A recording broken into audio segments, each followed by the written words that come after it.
4월 마지막 주일이자 부활 후 세 번째 주일인 오늘 아침 우리에게 주시는 하나님 말씀은 신약성경 누가복음 7장 1절에서 8절까지 말씀드리겠습니다. 신약성경 100쪽이 되겠습니다. 1절 말씀부터 봉독해 올리겠습니다. 예수께서 모든 말씀을 백성에 들려주시기를 마치신 후에 가버나움으로 들어가시니라. 어떤 백부장이 사랑하는 종이 병들어 죽게 되었더니 예수의 소문을 듣고 유대 내 장로 몇 사람을 예수께 보내오소서 그 종을 구해 주시기를 청한지라. 이에 그들이 예수께 나와 간절히 구하여 이르되 이 일을 하시는 것이 이 사람에게는 합당하니이다. 그가 우리 민족을 사랑하고 또한 우리를 위하여 회당을 지었나이다 하니 예수께서 함께 가실새 이에 그 집이 멀지 아니하여 백부장의 보트를 보내어 이르되 주여 수고하지 마옵소서. 내 집에 들어오심을 나는 감당하지 못하겠나이다. 그러므로 내가 주께 나아가기도 감당하지 못할 줄을 알았나이다. 말씀만 하사 내 하인을 낫게 하소서. 나도 남의 수하에 있는 사람이요 내 아래에도 병사가 있으니 이들아 가라면 가고 쳐들어오라 하면 오고 내 종들어 이것을 하라 하면 하나이다. 예수께서 들으시고 그를 놀랍게 여겨 돌이키사 따르는 무리에게 이르시되 내가 너에게 이르노니 이스라엘 사람 중에서도 이만한 믿음은 만나보지 못하였노라 하시더라.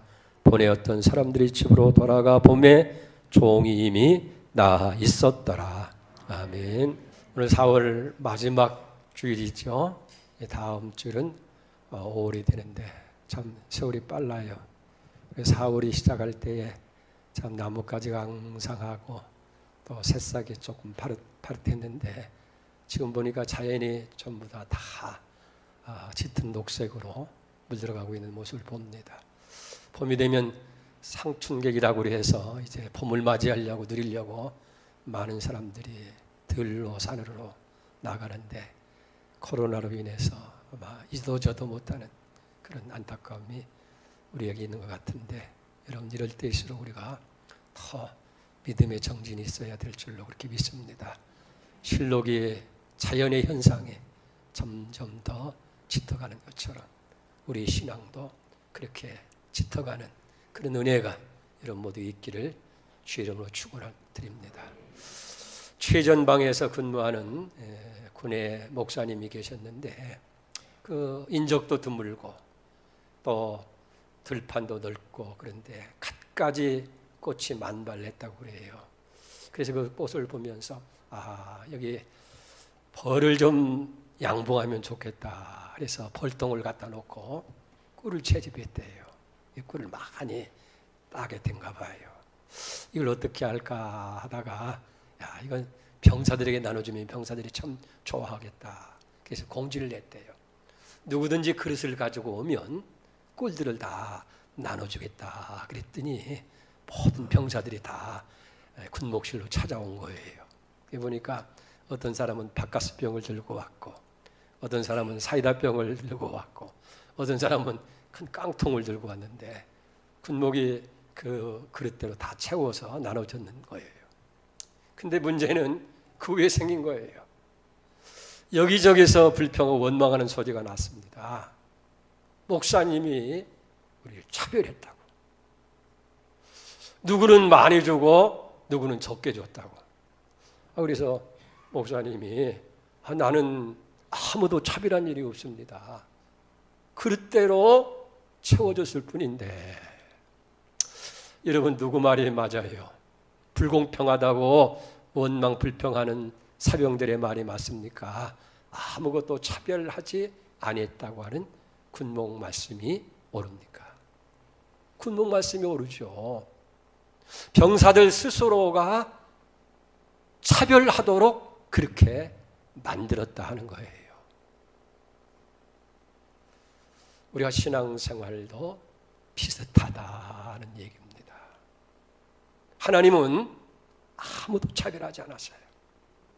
그 사람의 신분이나 학력이나 집안이나 삶의 인간적인 배경이나 어떤 인간의 조건을 가지고 절대 하나님께서 차별하지 않으시는 하나님이다 하는 거예요. 그러나 여러분 하나님은 우리의 믿음은 차별하시는 거예요. 그 사람의 믿음의 분량에 따라서 큰 은혜도 베푸시고 적은 은혜도 베푸신다 하는 그런 얘기입니다. 그리고 또 하나님께서는 우리의 믿음이 있음을 기뻐하시는 거예요. 히브리서 11장 6절에 보면 믿음이 없이는 하나님을 기쁘시게 못하나니 하나님께 나가는 자는 반드시 그가 계신 것과 자기를 찾는 자들에게 상 주시는 이심을 믿어야 할지니라 라고 말씀하고 있습니다. 우리가 복음서를 따라서 읽어보다 보면 그 사람의 믿음이 있고 없고에 따라서 또 믿음이 크고 적음에 따라서 때로는 책망도 하고 때로는 칭찬도 하셨다는 것을 보게 되어집니다. 특별히 마태복음 17장 17절에 보면 믿음이 없는 제자들을 예수님께서 책망하시잖아요. 예수께서 대답하여 이르시되 믿음이 없고 패약한 세대여 내가 얼마나 너희와 함께 있으며 얼마나 너희에게 참아야 되느냐 책망을 합니다. 또 베드로가 믿음으로 무리를 걷다가 의심하다가 물속에 빠졌을 때에 예수님께서 그를 건져주시면서 마태복음 14장 31절에 보면 믿음이 적은 자야 왜 의심하느냐라고 그렇게 책망을 하고 있는 것을 보게 되어집니다. 믿음에 따라서 책망도 받는다는 거예요. 그러나 그렇게 책망만 하는 것이 아니라 믿음에 따라서 칭찬도 하시는 거예요. 그런데 이 칭찬이 공교롭게도 유대 사람들이 아니라 이방 여인이었다는 거예요. 마태복음 15장 28절에 보니까 이 예수께서 대답하여 이르시되 여자여 내 믿음이 크도다 내 소원대로 되리라 하시니 그때로부터 그의 딸이 낫느니라. 내 믿음이 크다. 그리고 내 믿음대로 되어진다. 즉시 딸이 고침을 받는 역사. 이 하나님은 아무도 차별하지 않는데 믿음은 차별하신다는 거예요. 믿음에 따라서 책망도 받고 칭찬도 받게 되어진다. 칭찬받는 믿음 소유하시길 축복합니다. 오늘 여기 본문의 말씀 백부장 로마의 백부장에 대한 이야기 우리가 잘 아는 얘기잖아요. 이 백부장은 로마의 장교입니다. 당시 유대인들은 로마의 속국이고 식민 지배를 받게 된 거예요. 그리고 백부장이라고 하는 것은 100명의 부하를 거느린 그런 지휘관을 얘기하는데 오늘날 군대 편제로 한다면 중대장급에 해당하는 그런 사람이에요. 지위로 보면 그렇게 높은 지위는 아니죠. 그런데 그 사람이 당시 식민지 사회에서는 아주 그 세도가 대단한 사람이었다 하는 거예요. 그래서 대개 점령지의 군대에 통치하는 장교들은 잔인한 거예요. 포악한 거예요. 우리가 영화나 드라마에서 보듯이 일본 그 헌병의 장교들이 얼마나 포악하고 잔인합니까? 우리가 정말 소름이 끼칠 정도로 그렇게 하는 사람 아니겠어요? 근데 여기 나타나는 본문에 나타나는 백부장은 어땠어요? 병들어 죽어가는 이 종을 위해서 예수님께 고쳐주시도록 간청을 드리고 있다는 거예요. 근데 그것이 아주 크게 칭찬을 받게 되어지고 결국은 그 칭찬과 더불어서 예수님께서 그 종의 병을 고쳐주셨다 하는 얘기예요. 오늘 9절을 보세요. 예수께서 들으시고 그를 놀랍게 여겨 돌이키사 따르는 무리에게 이르시되 내가 너에게 이르노니 이스라엘 중에서도 이만한 믿음을 만나지 못하였다. 그 믿음이 얼마나 큰지 그 믿음을 예수님 놀라셨다는 거예요. 그러면서 하는 얘기가 선택받은 이스라엘 백성들 가운데서도 그만한 믿음을 찾아볼 수가 없는 그런 큰 믿음을 소유했다 하는 거예요. 그리고 결과는 10절이 얘기하잖아요. 보내었던 사람들이 집에 돌아가 보니 그 종이 이미 나아 있었더라. 이 마태복음에 보면요 좀 더 구체적으로 얘기해요. 8장 13절에 보니까 예수께서 백부장에 이르시되 가라 내 믿음대로 될지어다 하시니 그 즉시로 하인이 나으니라. 백부장의 믿음대로 예수님께서 기적을 베풀어 주시고 예수님 명령이 떨어지는 그 즉시로 그 하인이 낫게 되어지는 기적을 보게 되어졌다 하는 거예요. 백부장의 이 큰 믿음을 예수님께서 기여기시고 그에게 놀라운 은혜를 베풀어 주셨음을 우리가 발견할 수 있게 되어집니다. 여기서 우리는 아주 영적으로 중요한 원리를 하나 발견하는 거예요. 그건 뭐냐면 믿음의 차이가 은혜의 차이를 만든다 하는 얘기예요. 그렇기 때문에 우리가 하나님의 은혜를 받고자 한다면 어떻게 해요? 은혜를 사모하기 이전에 우리의 믿음을 키워야 된다는 거예요. 그래서 우리가 큰 믿음을 소유하게 될 때에 하나님께서는 그 믿음을 따라서 우리에게 큰 은혜를 베풀어 주신다는 거예요. 자, 그러면 하나님께 칭찬을 받고 여기 놀라운 은혜를 받은 이 박부장의 믿음이 어떤 믿음이기 때문에 예수님께서 놀라셨고 그런 은혜를 베풀어 주셨느냐는 거예요. 첫째는 행함이 있는 믿음이었다 하는 거예요. 2절 보세요. 어떤 백부장이 사랑하는 종이 병들어 죽게 되었더니 예수의 소문을 듣고 유대인의 장로 몇 사람을 예수께 보내어 오셔서 그 종을 구해 주시기를 청한지라. 여기 2절에 뭐라 그랬어요? 어떤 백부장이 사랑하는 종이 병들었다. 이 사랑하는 종이라고 하는 말이 중요한 거예요. 왜 그러냐? 여러분, 이건 정말 대단한 거예요. 이 로마 시대의 종이 어떤 존재이냐는 것을 알면 아마 그렇게 고개를 끄덕일 거예요.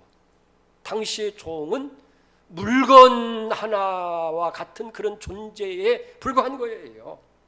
주인이 죽이고도 살릴 수도 있고 종을 시큰 일을 부려먹다가도 별 쓸모가 없으면 팔아버리거나 폐기 처분하는 것처럼 그렇게 죽여버릴 수도 있고 내버릴 수도 있게 되어졌다 하는 거예요.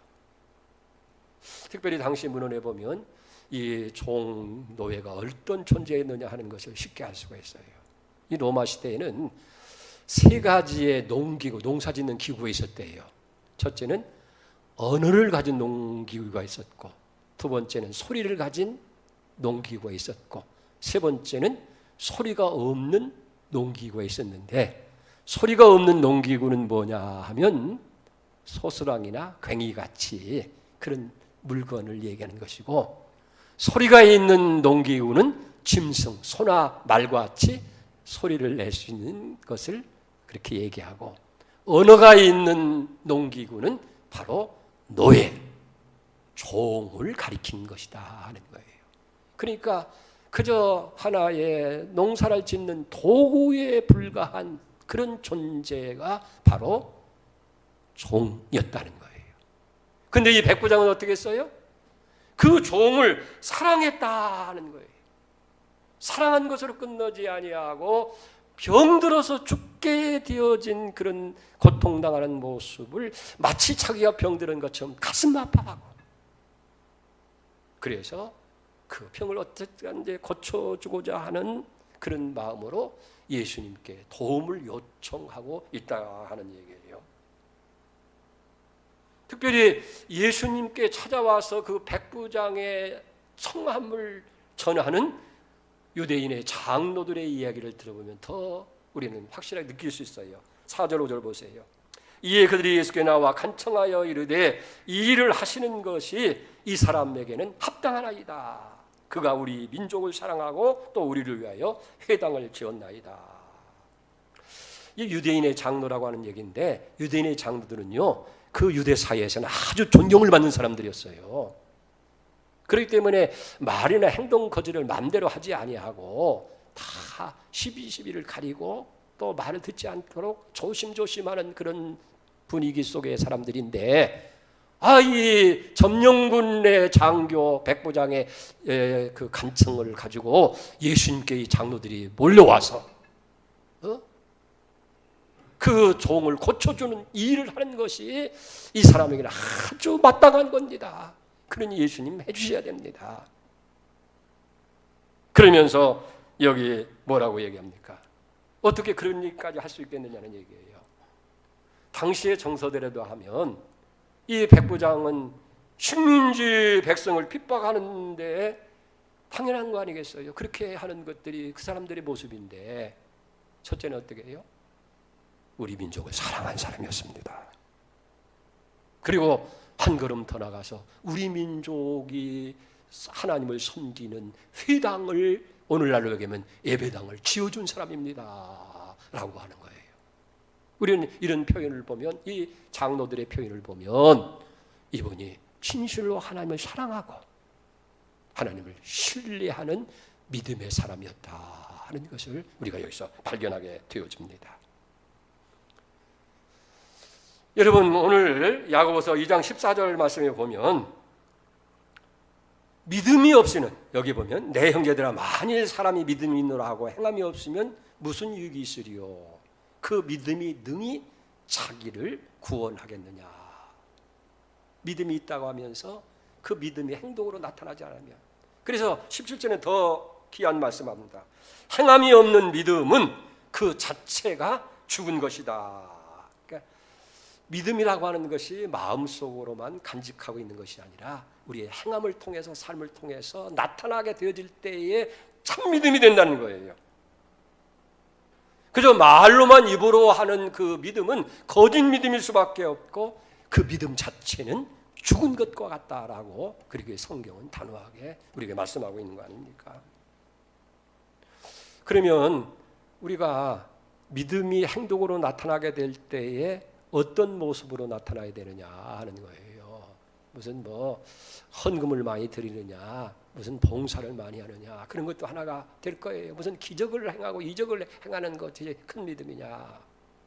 그런데 중요한 것은 형제 사랑으로 나타나야 된다는 거예요. 요한일서 4장 20절에 보니까 누구든지 하나님을 사랑하고 그 형제를 미워하면 이는 거짓말을 하니 보는 바 그 형제를 사랑하지 아니하는 자는 보지 못하는 바 하나님을 사랑할 수 없느니라 그랬어요.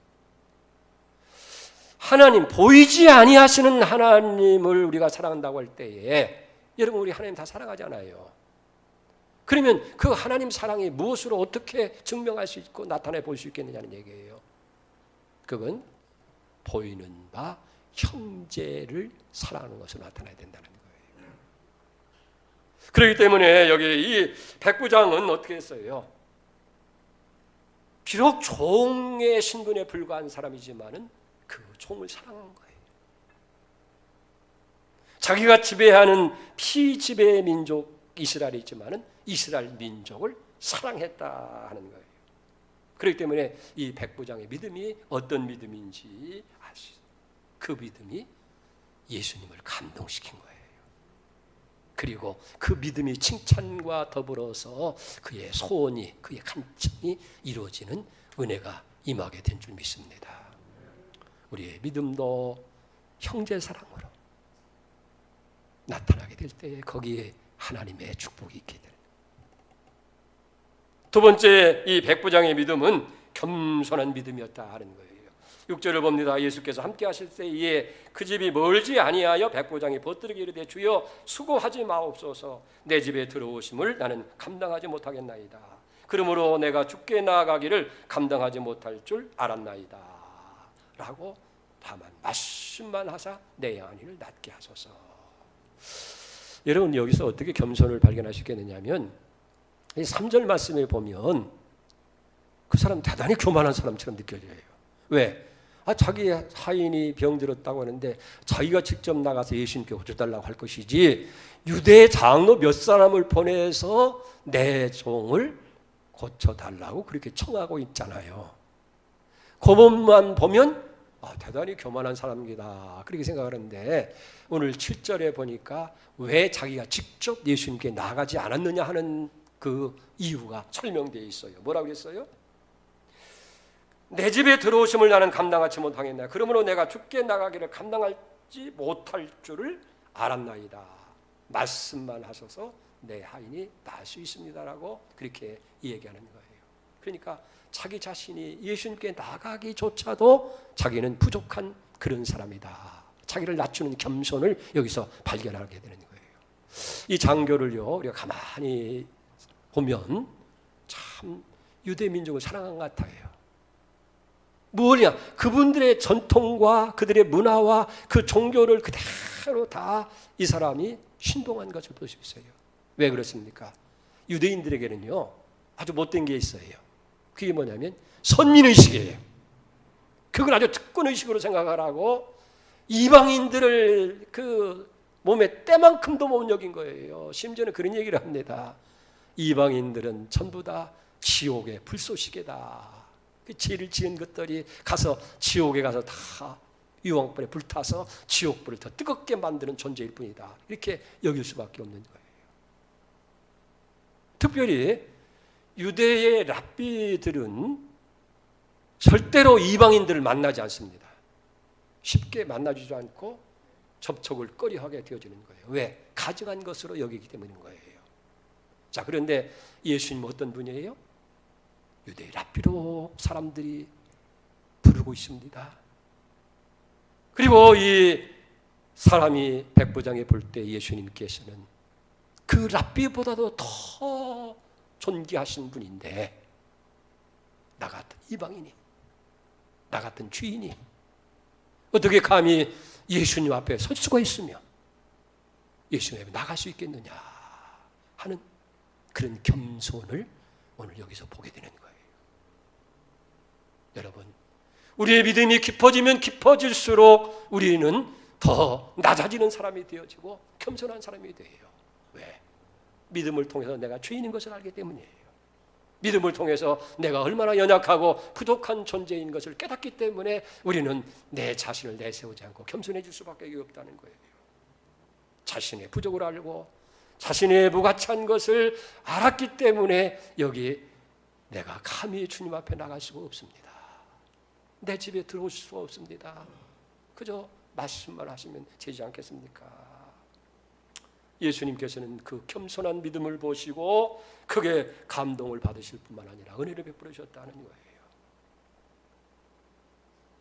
은혜라고 하는 것은 마치 물이 흐르는 것 같아요. 물이 어떻게 흐릅니까? 위에서부터 아래로 흐르는 거예요. 은혜는 위에서부터 아래로 하나님께로부터 흐르게 됩니다. 예수님께로부터 우리에게 흐르게 되는 거예요. 그러면 그 은혜가 아무에게나 그렇게 흐르는 것이 아니고 성경은 분명히 얘기해요. 겸손한 자에게 은혜가 흐른다는 거예요. 야고보 4장 6절에 보세요. 그러나 더욱 큰 은혜를 주시나니 그러므로 일렀으되 하나님은 교만한 자를 물리치시고 겸손한 자에게 은혜를 주신다 하였느니라. 여러분, 성경에 나타난 사람들의, 믿음의 사람들의 위대한 특징이 뭡니까? 모두가 다 겸손이었어요. 겸손한 사람이었어요.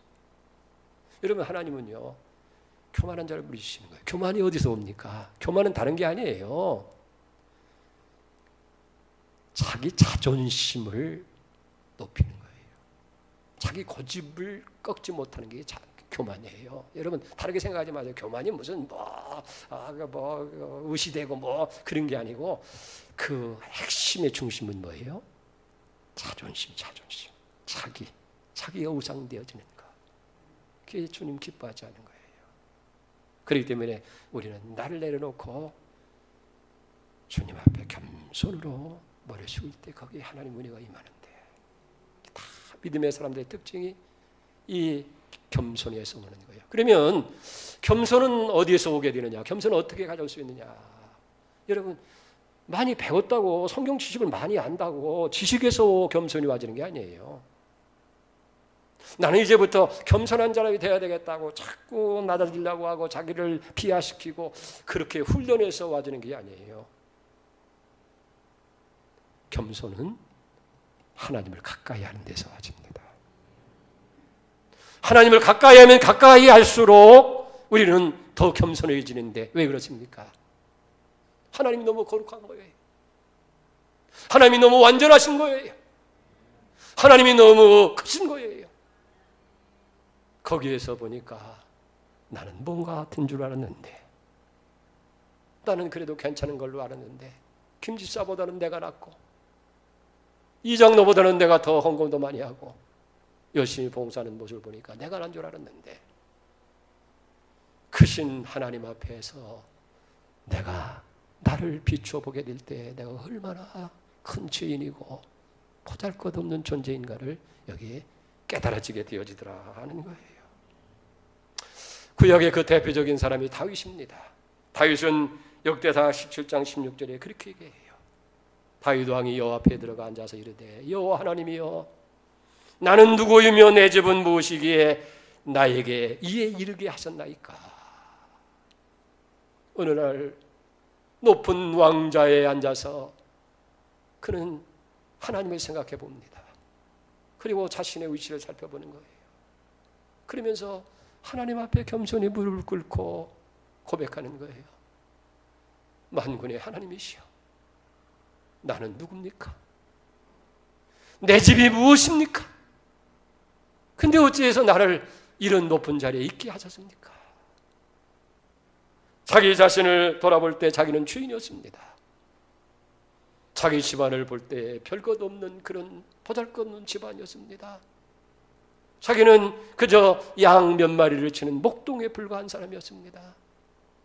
자기 집안에서도 제일 맨 꼬레비, 막내동이로 형들에게 이리 치고 저리 치고 사람 취급도 받지 않는 거예요. 어쩌다 태어나서 그냥 그런 존재예요.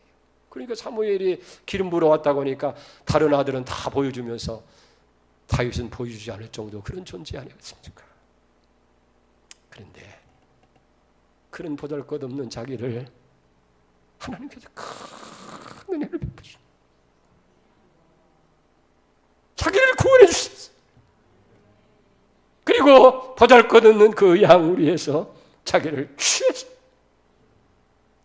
한 나라를 통치하는 높은 만세상의 왕의 자리에 내세우셨고, 그리고 자기가 다스리는 그 나라를 평안하도록 하나님께서 만들어 주신 거예요. 그때 다윗은 하나님이요, 하나님이 내가 누구입니까? 내 집안이 무엇이었습니까? 그런데 내가 여기에 이르게 했습니까? 겸손한 마음으로 하나님 앞에 고백을 하고 있는 것을 봅니다. 그런 다윗에게 하나님께서 큰 은혜를 베푸잖아요. 주변의 나라들을 다 평정하게 하시고 편안을 주시고 번영을 주시고 그 후손들에게 큰 은혜를 베풀어 준 줄로 믿습니다. 베드로도 주님의 거룩한 모습을 발견해 주여 나를 떠나소서 나는 죄인입니다. 이사야도 하나님의 영광을 볼 때에 나야 화로도 나야 망하게 됐다. 입술이 부정한 백성 중에 가면서 내가 하나님의 거룩함을 배웠다라고 고백할 때 베드로는 사람당 너부가 되게 하셨고 이사야는 큰 선지자로 사용하신 줄 믿습니다. 하나님 앞에서 하나님 앞에 더 가까이 나갈수록 우리는 겸손의 자리에 머물게 되고 그 겸손이 하나님을 축복하는 거예요. 재밌는 얘기가 있어요. 옷걸이에 대한 얘기인데요. 어느 세탁소에 많은 옷걸이들이 걸려 있어요. 근데 어느 날 새로운 옷걸이가 이제 들어오게 됐어요. 그랬더니 먼저 있던 고참 옷걸이가 새로 든 옷걸이입니다. 야 이놈아 착각하지 마. 그게 뭘 착각합니까? 그랬더니 네게 아무리 좋고 귀한 옷이 걸렸다고 그래서 그게 네게 아니야. 조금 있으면 주인이 다 찾아가. 너나 나는 그저 옷걸이에 불과하다. 이거 잊지 말라. 자, 어째 보면 우리는 다 옷걸이에 불과한 거예요. 옷걸이에 불과한 거예요. 언젠가는 다 내려놓아야 돼요. 버려야 돼요. 그게 다 겸손. 하나님은 은혜를 베풀어 주시되 겸손한 자에게 은혜를 베푸신다. 마지막 세 번째 백부장의 믿음, 말씀 중심의 믿음이었다 하는 거예요. 이 백부장의 믿음의 뿌리는 바로 말씀인 줄 믿습니다. 그래요. 말씀 중심의 믿음이 참 믿음이고 바로 그 믿음이 성숙한 믿음이에요. 여러분, 말씀 중심의 믿음이 있을 때에 행함도 따라가고 겸손도 따라오게 되더라고 말이에요. 믿음이 어떻게 만들어집니까? 내가 지금부터는 좀 믿음이 이렇게 귀하니까 믿음을 가져봐야 되겠다고 그래서 믿음이 만들어집니까? 믿음은요, 먼저 약속의 말씀이 있고, 다시 얘기해요. 먼저 약속의 말씀이 있고 그 다음에 믿음이 생기는 거예요. 그리고 그 믿음이 하나님의 은혜를 우리에게 가져오게 되어진다 하는 거예요. 그러니까 말씀 충만이 믿음 충만이고 믿음 충만이 은혜 충만인 줄로 그렇게 믿습니다. 오늘 이 백부장 예수님께서 감탄한 이유가 뭐예요? 말씀 중심 믿음 때문이에요. 자, 7절 8절 다시 보십시다. 그러므로 내가 주께 나가기도 감당치 못할 줄 알았나이다. 말씀만 하사 내 하인이 낫게 하소서. 나도 남의 수하에 든 사람이요 내 아래도 병사가 있으니 이들어 가라면 가고 저들어 오라면 오고 내 종들어 이것을 하라면 하나이다.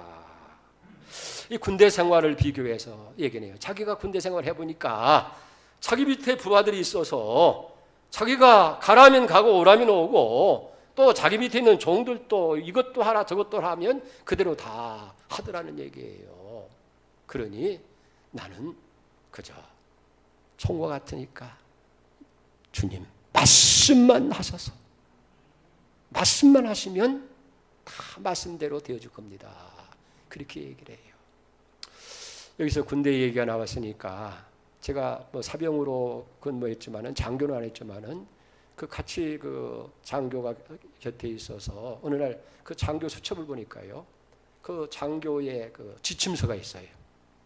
아주 지금도 뇌리에 새겨놓고 리더자가 어떻게 해야 될 것이냐는 것을 잊지 않고 있는데 그게 뭐냐면 이런 얘기예요. 지휘관은 바람이고 사병은 풀이다. 풀이다. 어때요? 바람이 부는 대로 풀은 움직이게 돼 있어요. 풀에 의해서 지휘관이 마음대로 움직인 게 아니에요. 요즘 세상은 또 그 개판이 돼가지고 죄송합니다. 개판 빼놓으셨어요.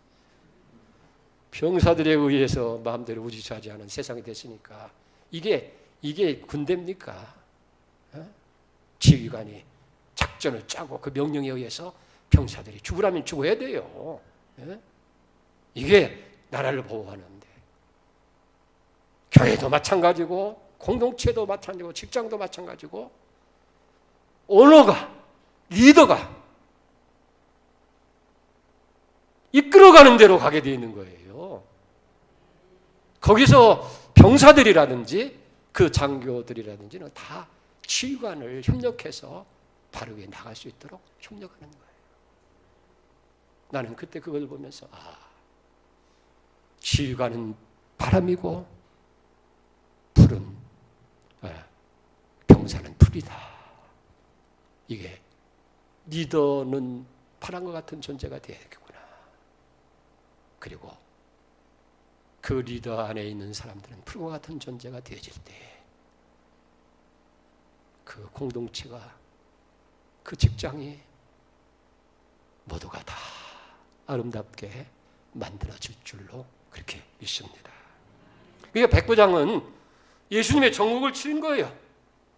주님 말씀만 하시면 내 하인이 낫겠나이다. 그러니까 말씀을 따라서 믿음이 생기게 되고 하나님의 은혜는 믿음을 통해서 나타나게 된다는 거예요. 하나님의 모든 역사는 말씀을 통해 이루어지잖아요. 창세기 1장에 보면 천지를 창조할 때도 1장 3절에 보니까 하나님이 이르시되 빛이 있으라 하시니 빛이 있었고 해와 달과 별이 있으라 하시니 하늘과 달과 별이 있고 땅과 하늘 궁창이 나뉘어라 말씀하시니 그대로 나누어지고 말씀대로 다 이루어지는 거예요. 그리고 이 말씀은 하나님 말씀은 믿는 자를 통해서 실현되는 거예요. 말씀 중심의 이 믿음. 그렇기 때문에 우리는 어떻게 돼요? 언제나 이 하나님 말씀을 소중히 여기게 됩니다. 하나님 말씀을 귀하게 여겨야 돼요. 근데 요즘 그 신학을 하는 젊은이들을 가만히 보면 무슨 뭘 성경을 해석하는 것이라든지 이런 것들도 무슨 여러 가지 무슨 자유적인 신학적인 그런 배경을 받아서 그런지 하나님 말씀을 그냥 사람이 쓴 것처럼 사람의 말처럼 그렇게 우습게 여길 때가 많은데, 우리 어렸을 때는요, 축자 영감설 무슨 얘기인지 압니까? 하나님 말씀 한마디 한마디가 성령의 감동을 통해서 사람이 기록했다는 거예요. 좀 지나친 것 같지만은 우리는 하나님의 감동으로 쓰여진 얘기이기 때문에 이 말씀 한마디 한마디를 소홀히 여겨서 안 돼요. 소중히 여겨야 돼요. 여러분, 말씀을 소중히 여기는 것이 그 말씀을 주신 하나님을 소중히 여기는 줄 믿습니다. 사무엘상 3장 2장 36절에 보면 나를 존귀 여기는 자를 내가 존귀 여기고 나를 멸시하는 자를 내가 멸시하리라. 우리는 하나님 말씀이 이렇게 소중합니다. 그래서 말씀을 자꾸 읽어야 돼요. 들어야 돼요. 그리고 그 말씀을 소중히 여겨야 돼요. 그래서 말씀 충만히 믿음 충만, 말씀 충만히 성령 충만, 말씀 충만히 은혜 충만, 말씀 충만히 기적 충만. 오늘 이 백부장이 예수님의 칭찬을 받은 것은 말씀 중심의 신학이기 때문에 그렇다. 오늘 더욱 말씀을 기억이시 바랍니다. 시몬 베드로 보면 누가복음 5장 5절에 보면 그렇게 말씀하잖아요.